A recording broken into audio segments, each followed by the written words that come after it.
Hello, thanks for tuning in. Stuart here, the Unrepentant Atheist. Just decided to make a quick live stream video because I watched a discussion earlier today between Alex O'Connor and Father Pine, who's a Catholic priest, which I found interesting. And rather than record this, I just thought the quickest way to do it is do a quick live stream with my uh, comments on how it went. I don't pretend that this is an in-depth review because it was quite a complex discussion, and in particular, Father Pine's answers were so elaborate to many of Alex's questions. I'm not entirely sure that I picked up the meaning of absolutely everything that was said. So let me just then talk about obviously what I did pick up. I would probably have to watch this again, but anyway, I thought I would make some. I picked up enough of it in order to form some basic impressions. So yeah, the question is something that a lot of atheists have asked in response to what Christians have said, that you need to go out and honestly look for God with an open heart in order to find God. And the question for this discussion is, what happens if you go out and seek God but can't find him? Well, I would think that absolutely millions and millions of people all over the world, either right now or in the past, and indeed in the future, will have this problem. That as an atheist, I'm told that if only I go out and search for God, I will find God. And I wouldn't say in particular that I'm continually searching for God, but I would say that in my life, I've done enough searching in the past, and I'm keep my eyes open, keep my ears open all the time, looking for potential signs of God. And to be honest with you, I don't really find anything at all. This is a problem that Alex O'Connor has got as a non-resistant atheist, wanting to believe in God, but not finding good enough reason, not finding God, consequently not believing. What can one conclude, or how can this be explained? Yeah, so Father Pine, he seems to be very, very well versed. Obviously, I understand that he's a theologian, and his answers to all Alex's questions were very elaborate, and I thought a little bit too long-winded, convoluted, and contrived. I was impressed with him in one sense, in that he was able to formulate these seemingly complex answers, or I would say excuses and apologies for a lot of very, very valid uh, questions that atheists have about a lot of the problems with Christianity. So let's just go through then some of the questions that Alex put to him. So, for example, Alex Alex put it to Father Pine that it seemed to him, and it seems to be true, that whether you achieve salvation and eternal bliss in heaven or not depends a lot about your birth circumstances, where you were born, or what kind of family you're born into. And it could even be something as trivial as which university you went to, because he said, for example, a lot of atheists go to university and they might well meet somebody influential, an influential Christian, somebody who could potentially persuade them that Christianity is true, but they only might meet this person if they go to that particular university. And he said that, for example, a hypothetical person might look at the prospectus for a university and take a shine to the library because it has an orange ceiling, and they want to go to that particular university. And if that university hadn't had an orange ceiling, they wouldn't have gone to that university and wouldn't have been exposed to those apologetics and a persuasive Christian that persuaded them that Christianity is true. And for such a apparently trivial and arbitrary reason, they've missed out on eternal life. And he asked Father Pine to account for this. Is it fair that this is how it's decided whether one is going to benefit from salvation or not? And his answer to that was that, well, we're talking about human standards of fairness, and human standards of fairness might not be the same standards of fairness as God's. So it's like we've got this human construct of fairness, and somehow this isn't God's standard. God has His own standards about what fairness is. Unfortunately, He didn't really elaborate on that, and I wondered how human fairness could actually fall short. For example, human fairness, I suppose, equates to a sort of meritocracy that if you do good things, then you should be rewarded. That's a fair standard. And if you do bad things, then you'll be punished. That's a standard as well of human fairness. And I would submit that from what I've seen in the Bible, it sort of equates to that also, that those who do virtuous things are rewarded, and those who do evil things are punished. So this is a basic principle of fairness. But if we if we think about how people look for God, how people live their lives, and how uh, oh uh, the punishment should fit the crime. Yeah. So you can't have, for example, uh, infinite punishment, yeah, for a finite crime. I think this is a point. Alex didn't articulate it like this because Alex pointed out quite rightly that for a lot of people, not believing in God might not be that they've specifically rejected God, but it might just be a mistake. They could be mistaken, they could be wrong. And it seemed to him that an infinite punishment for just being wrong didn't really make any sense in the standards of fairness, which in a human fairness or a divine fairness that we see in the Bible, that didn't really seem to make any sense. Didn't really seem to make any sense that one could go to hell for eternal damnation simply because one was wrong. One did not interpret the evidence correctly. One did not see a sign. And Father Pine said on at least two or three occasions that life is strewn with little signs and signals and cues for the atheist to believe that the clues are out there, the signs are out there, but it's because we're making a conscious decision to reject these, and that is what is going to lead to eternal damnation. Now, what actually is that, by the way? So Alex did ask this question. Yeah, what is hell? Okay, so it's not eternal flames. It must be something else. And Father Pine said, well, it's eternal separation from God, and it equates to misery and a kind of psychological suffering which lasts for all time. So anyway, there you have it from a Catholic priest. That's what hell actually is.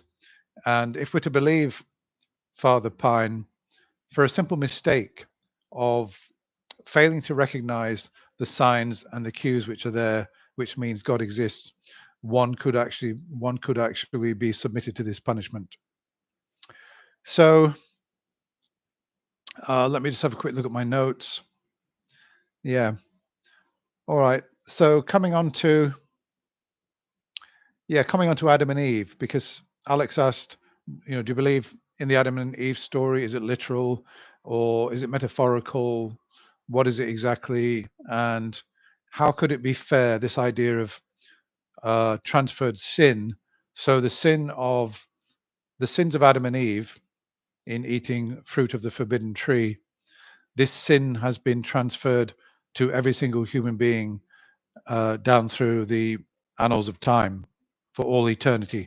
And while human beings are on this planet, we are all stained with the same sin. That wouldn't be fair in the same way that, as Alex said, if he had an uncle who had, I don't know, owned a house and I don't know, he'd wronged a neighbor. This probably wasn't the exact thing, but yeah, he'd wronged a neighbor, and this neighbor had a vendetta against this uncle. And 2 generations later, Alex inherits the house. from his uncle, and that family continues the same vendetta against Alex, even though he's got absolutely nothing to do with the original grievance. That's really what it amounts to. Why should all human beings be stained by the same sin? And his comment on that was, well, Adam and Eve isn't actually to be taken literally.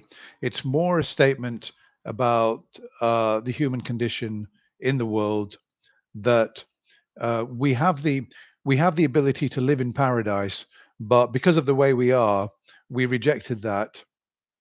Uh, because of human nature, we rejected it, and the whole of this um, doctrine of sin and everything is all to do with the human condition, and we are um, we're prone and liable to sin, and to make ourselves live in hell effectively.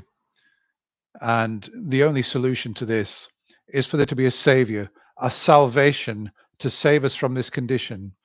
So we shouldn't be taking the story of Adam and Eve literally. It's more about the human condition, and that human beings create their own hell and choose to live in hell. And there's this idea, of course, presented in the Adam and Eve story, that we were born into paradise. That's the only thing. We were born into paradise, but we somehow ruined it, and that we ruined it because of the way that we are. And the only cure for this is for there to be a salvation figure. The only way that the Adam and Eve story makes sense, as he said, is if you look at the solution, which I found a bit strange, because if you've got an irrational or kind of unfair scenario, as indeed, as Alex very well pointed out, the whole story of Adam and Eve is unfair because they're punished prior to knowing what morality is, to knowing the difference between right and wrong. If you don't know the difference between right and wrong, you shouldn't be punished. So Alex made this point very well. So yeah, they do this. Uh, they're punished, and it's only when Jesus arrives we have to look at the solution in order for the Adam and Eve story to make sense, which I think is a bit strange, because to Jews somehow the Adam and Eve story makes sense, and they haven't got the solution, have they? They haven't got because they don't believe in Jesus. They're still waiting for the Messiah to come, and I don't think the Jews are waiting for a salvation from sin figure to come. I think they're probably waiting for somebody else, maybe a warrior, to come and finally deliver the glory of, I don't know, maybe the conquest of the world to God's chosen people. Actually, I'm not really too sure what the Jews are looking at. So take my last comment with a pinch of salt. Okay, so I saw a lot of kind of dancing around from Father Pine, because I thought Alex made a lot of very good points. The only thing that did disappoint me about Alex is that when Father Pine answered, I said a long answer. So a question from Alex, and then maybe 2, 3, 4 minutes of talking from Father Pine. Then Alex would just move on to the next point. He didn't even kind of challenge him in the way that probably Matt Dillahunty would do, and stop him. Say, well, wait a minute, that's not true. How do you know that? So and of course, there was no talk about the existence of God in this conversation, none at all. Obviously the debate title is something that they explored, and they did not talk about anything to do with the existence of God. How do you know the resurrection happened? Anything like that. Okay, what else? Yeah. All right. Well, I don't know. I mean, I didn't really think that Father Pine sufficiently answered, because when he was asked, well, what happens people who are born in the Far East and they grow up in Buddhism, or they grow up without any religion at all because they haven't been exposed to it? His answer to that was that, well, God will give every person at least one chance to recognize the possibility to convert. I found that really difficult to prove. I find it very hard to believe that people, for example, Eskimos living in remote regions, really know much about Christianity. They probably know know more about Christianity than they do about Islam and other religions. And there are remote places in the world. There are tribes in the world that, because of the danger of spreading infection to them, it's illegal to approach them. And they've got absolutely no chance of finding out what Christianity is. This reminds me of the story about the Christian young man who went out to some remote tribe living out in the, where was it, coast off Australia, Polynesia, or something like that.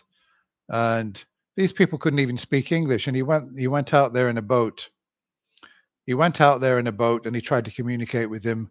And they started firing arrows and throwing spears at him because, I mean, these people, they haven't got the immune system that we've got. They're isolated and they don't speak any English. They only speak their own language. So he went out with a Bible, trying to bring the word of Jesus to them.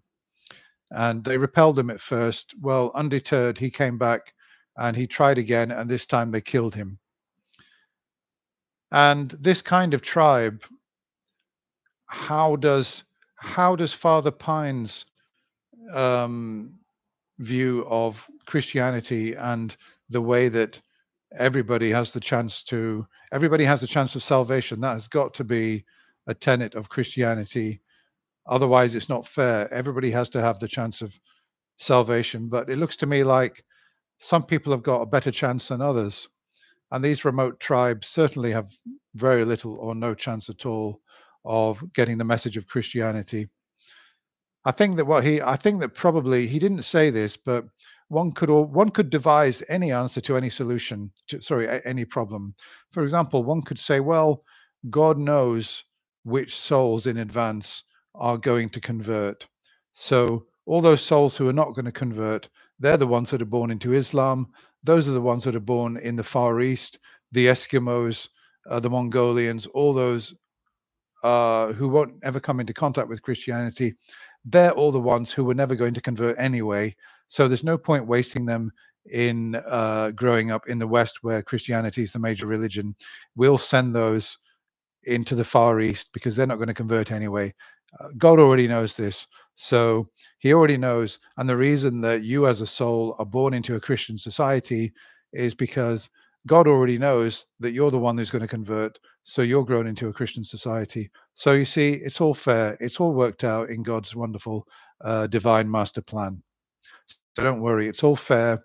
We've all got free will, libertarian free will, to accept or reject God, but it's all worked out. And don't worry about those remote tribes because none of those souls, they were put there, maybe because in a former life they sinned, or maybe because God already evaluated their souls and they were unlikely or they were never going to convert anyway. So that's all taken care of. You don't need to worry about any of these things because Christianity is true and it's all fair, even if you don't understand it.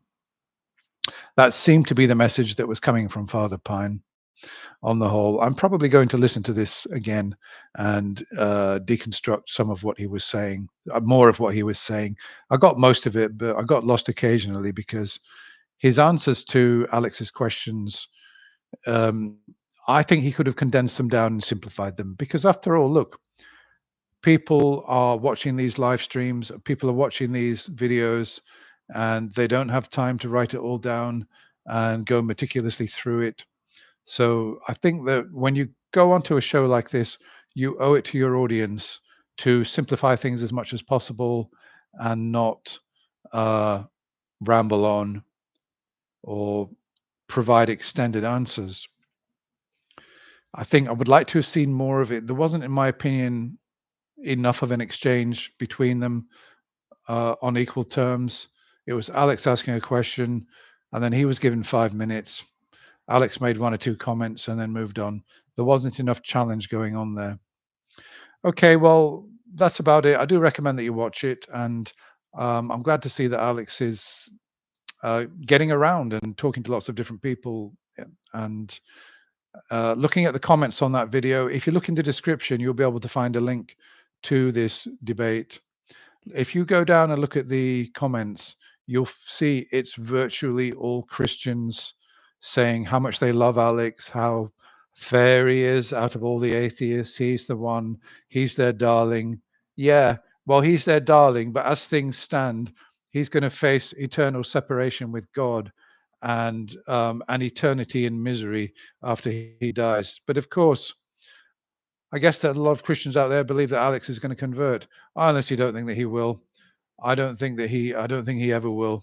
In fact, I'll tell you, I will personally make a £1,000 donation to charity. Let's see, who am I going to donate to? Um, all right, Oxfam UK.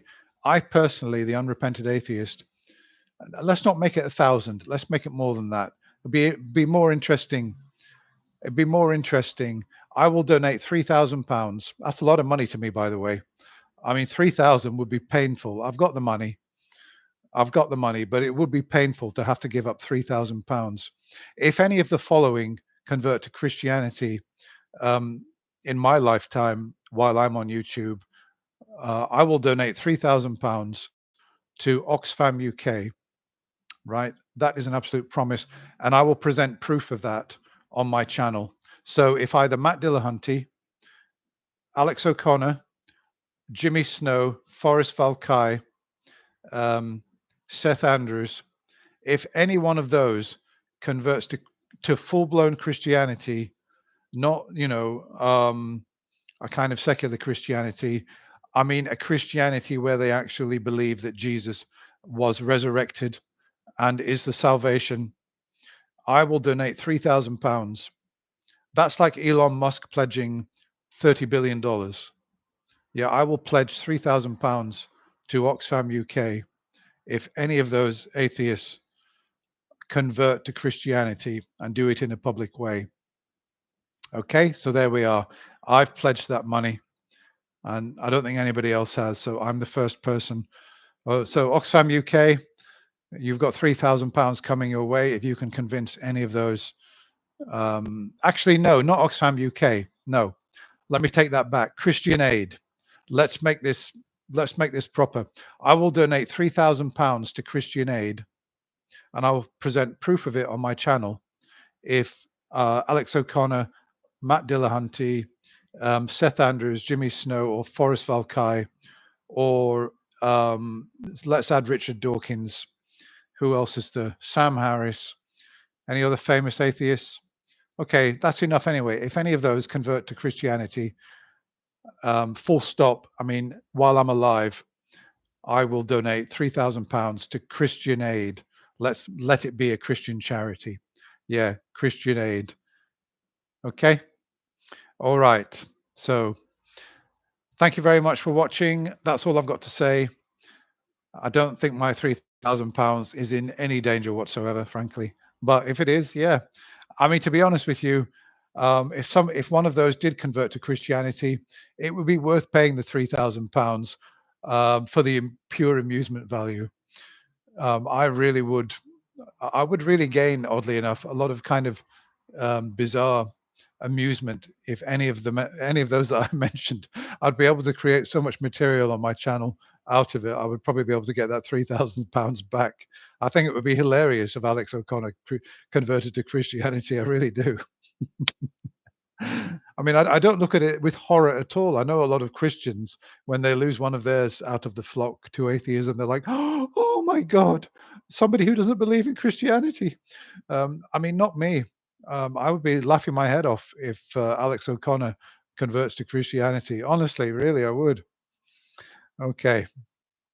So if anybody's got any questions, there aren't too many of you watching, but if anybody's got any, let me just look at your comments. Um, right. Per Aspera ad Astra says, if Alex wanted to be a Christian grifter, he certainly has the audience. He certainly does.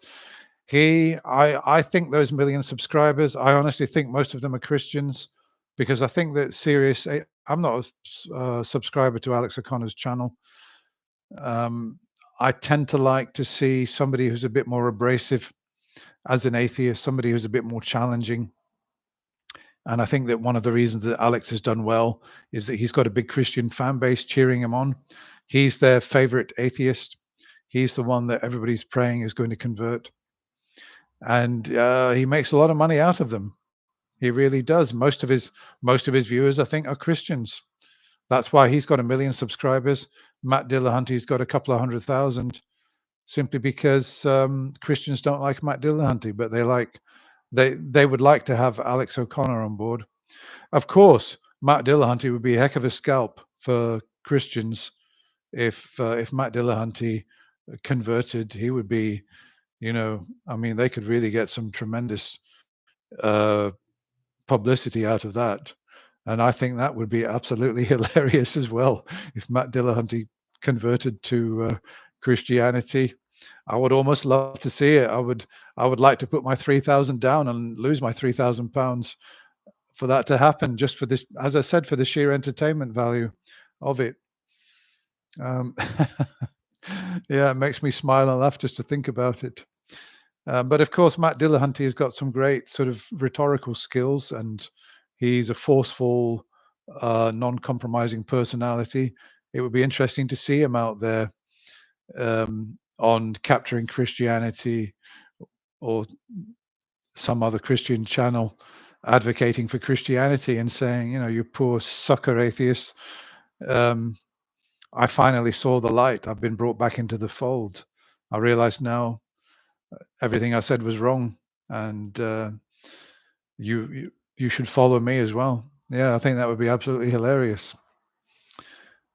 Okay, so that's about it. Thank you very much for watching. And for Christmas Eve, I've got stuff to do. I've got some Christmas shopping to do, and I've got a Christmas dinner to eat tomorrow. So I suppose I better get off and pack a few more presents and leave my atheism behind me for 24 hours. Okay, bye for now, and have a happy Christmas, everybody. Goodbye.